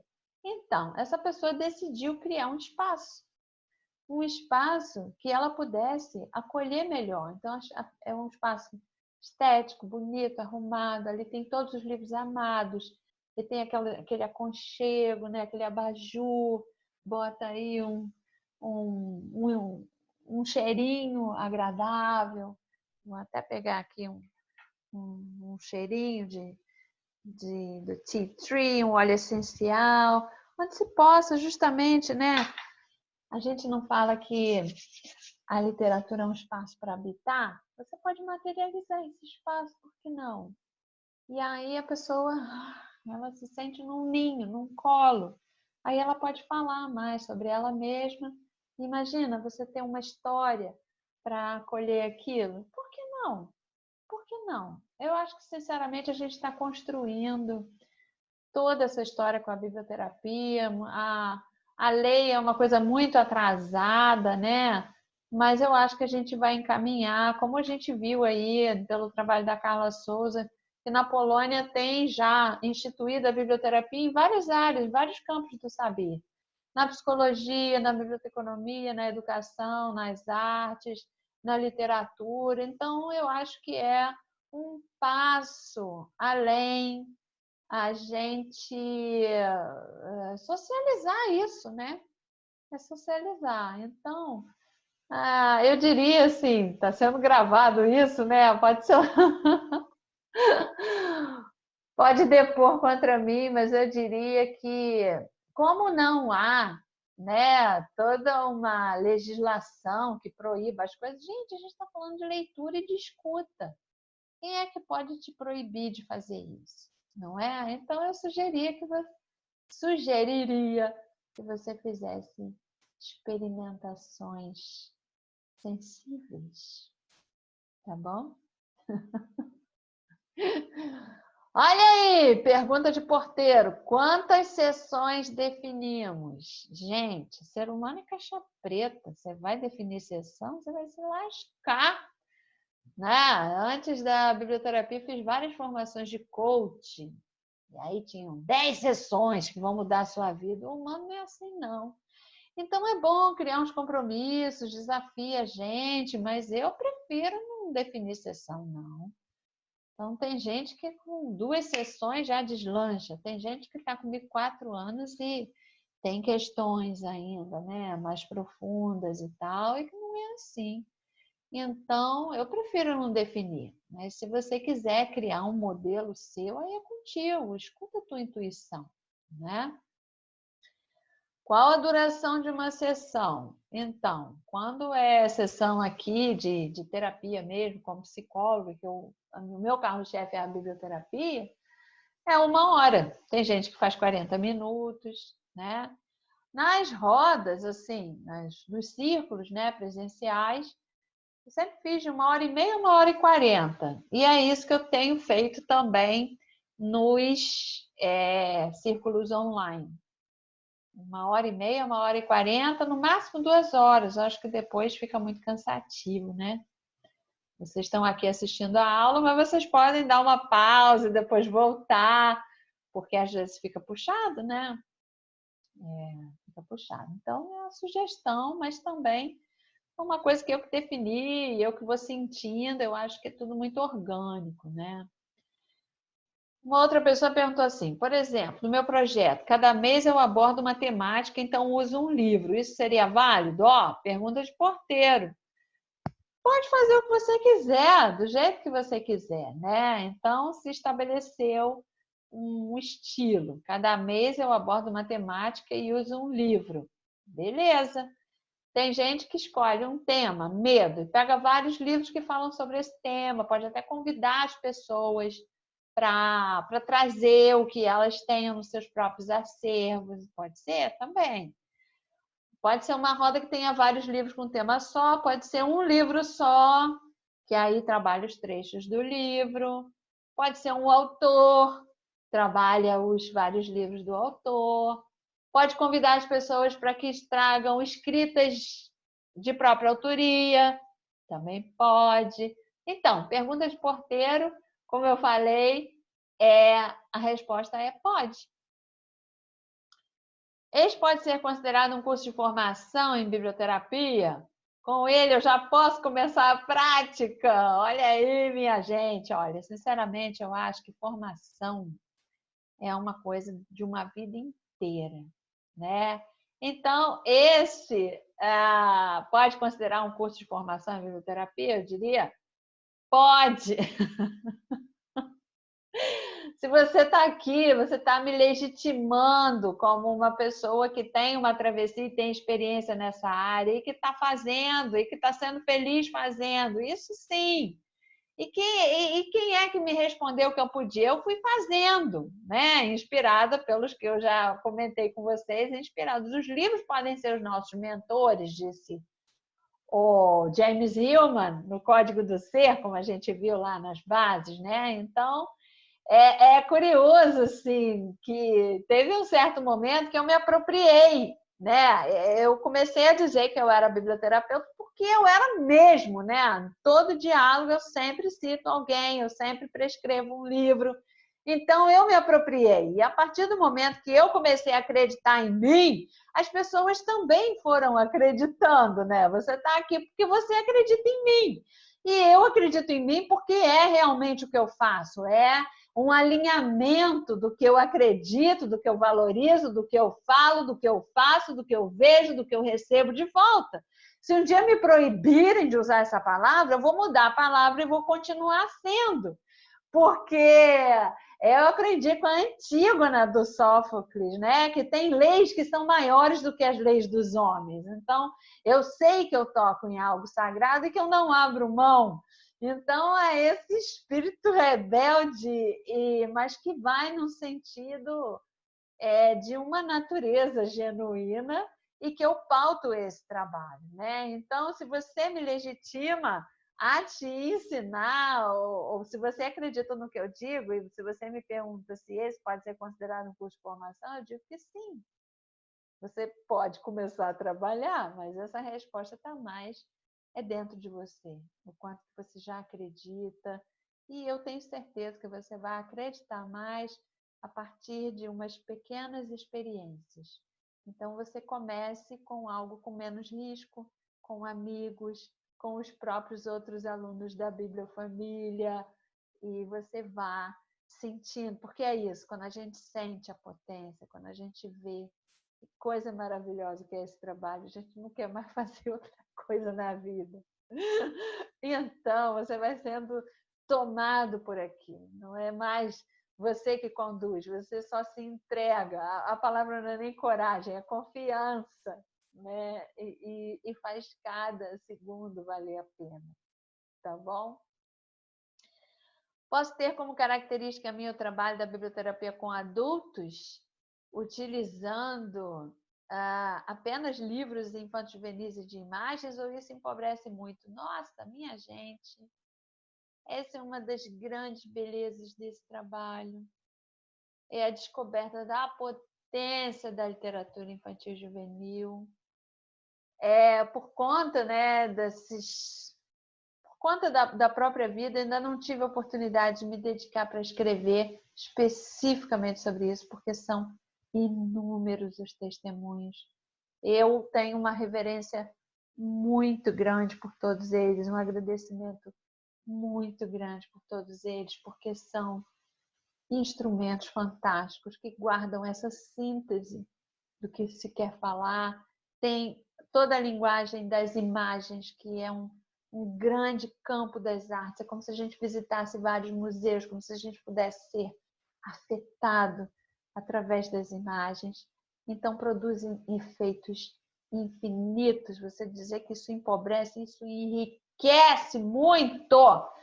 E é claro que não são todos os livros, mas esses que são para todas as idades, como a gente viu na aula, né? Eu já trabalhei tanto com criança pequena quanto com idosos em asilos. E eu sou testemunha desses universos maravilhosos. Posso trabalhar sessões de biblioterapia com meus familiares? Pergunta de porteiro. Pode! Se você está sentindo, se você está querendo, vá.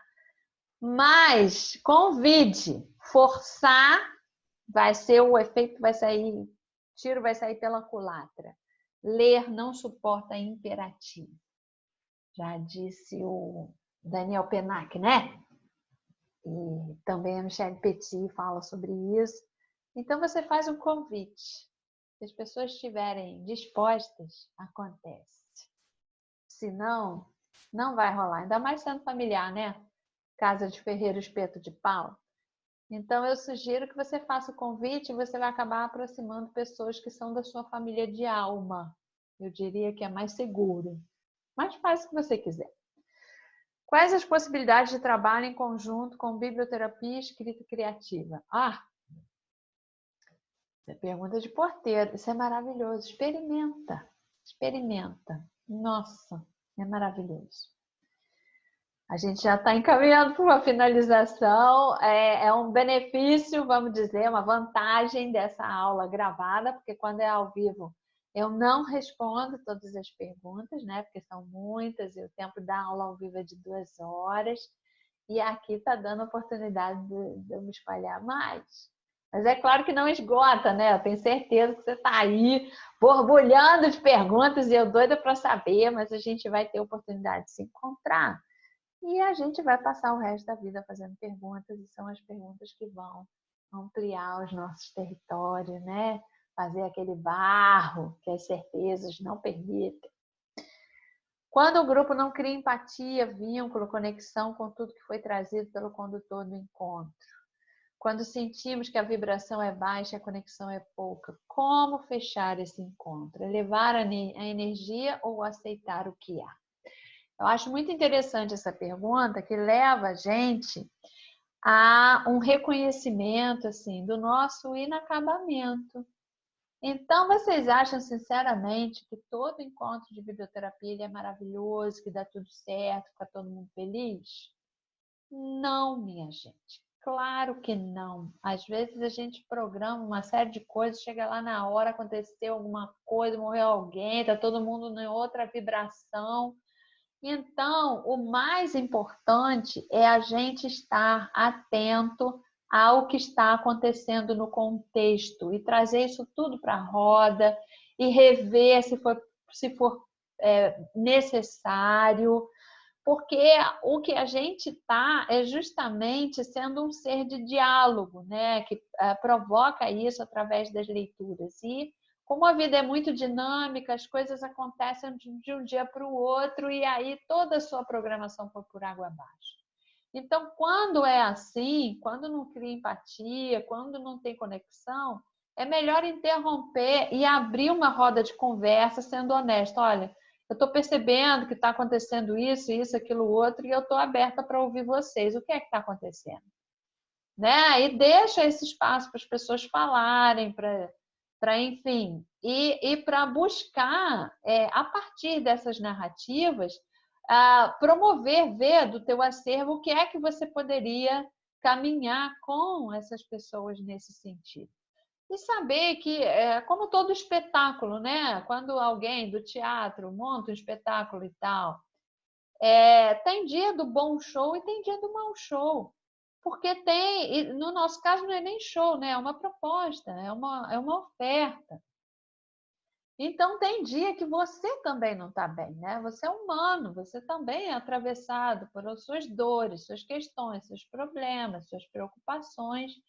Então é melhor jogar aberto, né? Botar as cartas na mesa e abrir o espaço para o diálogo. E se, diante do que vier, do que emergir, alguma coisa você puder utilizar em consonância com esse diálogo, bem. E se não, estar junto e acolher esse inacabamento, né? Porque imagina, senão nós seríamos insuportáveis. Tudo que você faz é maravilhoso, você está sempre bem, então você não existe, né? Então nós somos humanos, esse trabalho é um caminho da humanização. Então mostrar a nossa fragilidade, a nossa incapacidade também está valendo, né? Diante de questões difíceis, como a do racismo, da homofobia, o que seria um fechamento possível, né?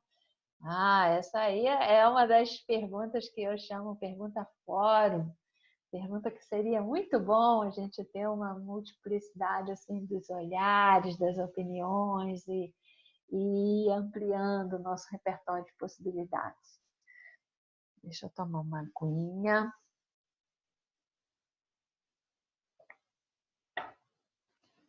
A estratégia que eu adoto é a seguinte. Primeiro eu deixo falar. Porque, vamos dizer, são habitantes da margem, né? Então, sempre foi valorizado o que é branco, o que é homem, o que é eurocêntrico, etc. e tal, né? Tem um padrão assim. A Teresa Cárdenas, uma vez, uma escritora cubana maravilhosa, negra, mulher plural, sofreu muito, mas vive plenamente tudo que tem direito. Eu escutei uma palestra dela e ela falava como se fosse uma hierarquia. O adulto, homem branco. A adulta, mulher branca. Depois é a criança, o menino, né? O menino branco, a menina branca. Depois vem o homem negro, adulto. A mulher negra, adulta. Depois vem a criança negra. E depois, masculino, né? O menino. E depois vem a menina negra. Eu escutei isso e nunca mais isso saiu da minha cabeça, né? Ela falando isso. É um olhar dela. Pode ser que você discorde, mas enfim. É como se fosse uma hierarquia, né? A gente viu também um pedacinho do trabalho do Sérgio Vaz, né? Então, são as pessoas excluídas, que estão nas periferias, né? Que muitas vezes não tem nenhum chinelo para botar no pé, são os travestis, são as pessoas que são postas à margem, né? Então, essas pessoas que são postas à margem, como diz também a Grada Quilomba, elas têm uma zanga, né? É uma raiva de tudo que elas não tiveram acesso. Então, os seres postos à margem, quaisquer que sejam as crenças, as ilusões, as ignorâncias, não é? Elas têm uma zanga. Então, é um discurso com muita raiva, muita raiva, muita raiva. De alguma necessidade básica que não foi atendida, né? De ser ouvido, de ter oportunidade, de poder estudar, de poder trabalhar, no sentido da dignidade. Então, pode ser que essa zanga, essa raiva, se canalize para você. E que você, num primeiro momento, entenda que não é pessoal.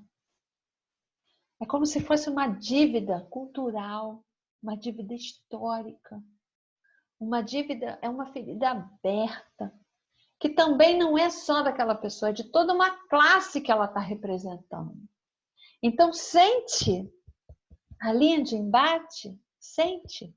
Então, o que eu diria, no primeiro momento, você dê espaço para essas pessoas falarem. Você não se preocupe em rebater, em falar alguma coisa. Você fala, eu quero ouvir. Pode falar, quero ouvir. Como é? Fala para mim, fala dessa dor, fala dessa raiva. Fala, escreve, pinta, modela. Eu daria materiais para expressar isso, né? E aí o que eu faria, e é isso que a literatura, mais uma vez eu reforço, nos dá de bandeja, eu escolheria alguém do lugar de fala dela, né, como diz a Djamila Ribeiro, para fechar isso, né?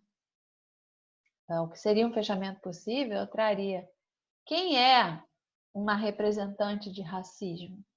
Então, eu traria uma Conceição Evaristo, uma Djamila, uma Grada Quilomba, a Bell Hooks.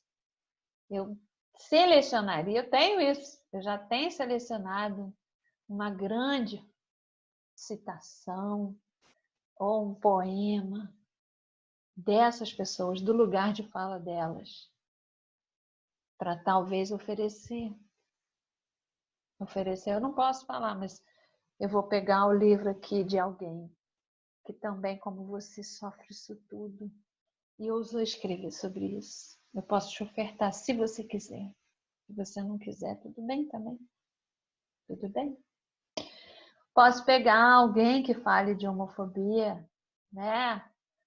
A filha da Gretchen, que escreveu um livro que fale desse lugar, de todas as violências. Eu posso pegar. Através da literatura, eu posso pegar. E essa seria a minha saída. Tá bom? Pergunta 12. É possível trabalhar com biblioterapia em grupos de pessoas que não têm o hábito de leitura? Olha aí, outra pergunta fórum maravilhosa. Sim, claro que sim. Por quê? Porque antes da palavra escrita, a palavra escrita dentro da história é uma coisa recente, existiu a palavra, a oralidade, né? Então, nós somos estruturados a partir da oralidade. O que é anterior à palavra escrita, o que é anterior à leitura. Então, como disse o Paulo Freire, não existe saber de mais nem de menos, existem saberes diferentes. É verdade. Então, tem uma leitura de mundo, tem uma necessidade de sobrevivência que te faz aprender uma série de coisas que podem não estar escritas. E é um engano muito grande, assim, infantilizar as pessoas analfabetas. Então, você tem que partir da escuta delas, das realidades, né, que elas vão apresentando para trazer as leituras. Então, o Neruda fala no Confesso que Vivi, que uma vez ele foi convidado para falar de trabalhadores braçais, ele não sabia o que dizer, mas ele foi nos poemas de amor. Quem é que não ama? Independente, né, de saber ler ou não, quem é que não sofre de amor? Então, ele foi encontrando meios assim de encontrar a humanidade daquelas pessoas, né? De trazer em palavras o que ele sentiu. E o Neruda também, ele era um militante. Então, os menos favorecidos, por qualquer motivo que seja, eles também são militantes, porque eles têm que lutar por tudo. Eles têm que lutar por tudo para sobreviver. Então, é buscar quais são as narrativas que vão alimentar essas pessoas. Então, para quem é um trabalhador da terra, trazer a Cora Coralina, a oração do milho, aquilo dá vontade de ler ajoelhado, rezando. Então, partir da realidade da pessoa, independente, né, se ela sabe ler ou não, mas trazer para o universo das palavras, né, trazer para o contexto dela. E isso é maravilhoso, minha gente. E tem também os livros de imagens, né, e que são utilizados justamente para suscitar as narrativas pessoais e são um prato cheio para a biblioterapia. E a nossa última pergunta dessa aula. Desse encontro. A biblioterapia individual é um processo que tem início, meio e fim? Para responder essa, eu vou trazer uma imagem, que é a imagem da cobra mordendo o próprio rabo, ou da serpente, ou do dragão. É uma imagem arquetípica, que se chama Uroboro, que na definição do dicionário de símbolos diz: esse símbolo contém ao mesmo tempo as ideias de movimento, de continuidade e de autofecundação, e em consequência, eterno retorno. Simboliza então o perpétuo retorno, o círculo indefinido dos renascimentos, a repetição contínua. Então, eu diria que sim, seria um início, meio e fim, mas que ele abre para um novo círculo, uma nova roda, um novo girar. E é um movimento contínuo, por isso que tem aquele movimento da espiral. Porque se volta, mas já está numa dimensão diferente, já está com outro entendimento, mas o que move a gente é o movimento. A estaca da certeza é o que faz estancar a vida. Então, aqui tem toda a bibliografia do que foi planejado, mas no meio eu fui dizendo outras coisas. Se vocês quiserem saber, vocês me mandem alguma coisa, me façam perguntas e eu vou. Porque é isso, né? A gente aprende isso com o Jorge Luiz Borges. A gente vai já se perdendo nesse labirinto que você já não sabe se o que você fala é deles ou é seu, vira uma grande mistura. E eu estou já alcançando esse estado. Então, qual é a sugestão para o prazer de casa? É registrar as suas reflexões sobre essa travessia dessas perguntas, né? E vasculhar se há outras perguntas que não foram abordadas e encaminhá-las, ou por e-mail, por WhatsApp. Eu sou caçadora de perguntas e as perguntas me expandem e me provocam encontros e pesquisas. Agradeço muito aqui pela tua presença, pela tua comunhão nesse caminho tão amado, tão encantado. Namastê. Gratidão. Até a próxima aula.